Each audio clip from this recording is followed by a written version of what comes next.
How to replace battery in an Armitron All-Sport watch. Here are the steps to replace the battery in an Armitron All-Sport watch. Materials needed: new battery, likely CR 2025 or similar coin cell battery, small Phillips screwdriver, tweezers. Steps: 1. Turn the watch over and locate the small battery cover screw. Use the Phillips screwdriver to unscrew it counterclockwise. 2. Carefully lift up the battery cover using your fingernail or tweezers. Be gentle as the covers are fragile. 3. Remove the old battery out of the watch housing using tweezers. Dispose of the used battery properly. 4. Have the new battery ready.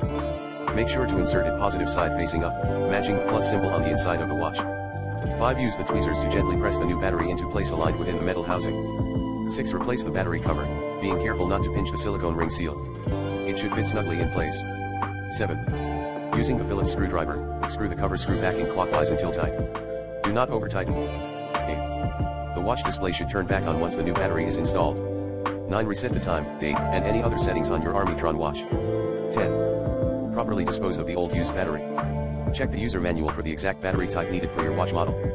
Perform the battery replacement carefully to avoid any damage. Contact Armitron if you have any issues getting the watch working again.